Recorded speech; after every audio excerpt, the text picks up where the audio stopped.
We begin with the breaking news in the overdose death of actor Matthew Perry. These sketches are just into our newsroom. They show 2 of the 5 suspects. One of those suspects that you're seeing here, Dr. Salvador Placencia, and the so-called Ketamine Queen Jasveen Sangha.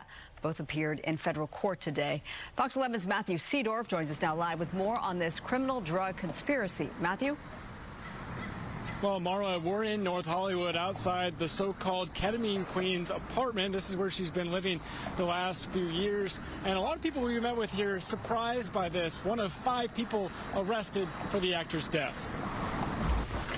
5 people arrested in what authorities describe as an underground criminal network tied to the ketamine death of star actor Matthew Perry. These defendants took advantage of Mr. Perry's addiction issues to enrich themselves.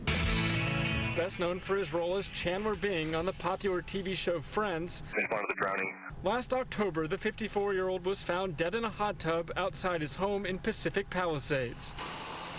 The medical examiner later finding ketamine in his blood, roughly the amount used for general anesthesia. Matthew Perry sought treatment for depression and anxiety. When clinic doctors refused to increase his dosage, he turned to unscrupulous doctors.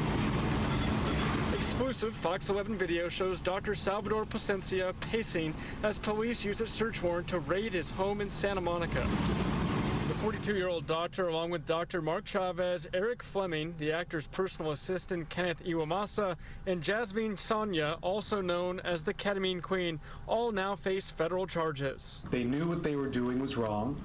They knew what they were doing was risking great danger to Mr. Perry. Text messages show the 2 doctors discussing how much to charge the actor for ketamine. Dr. Placencia messaging, "I wonder how much this moron will pay, and let's find out." Another text involves the so-called Ketamine Queen and a sample of the drug, writing, "If he likes it, which I'm confident he will, he has to pay me back." Never thought that something like this would happen with my next door neighbor. Jamie Jude lives in the same apartment building described in the court documents as Sonia's stash house. There was always people going in and out of the apartment carrying briefcases and stuff, so we knew that something was kind of off.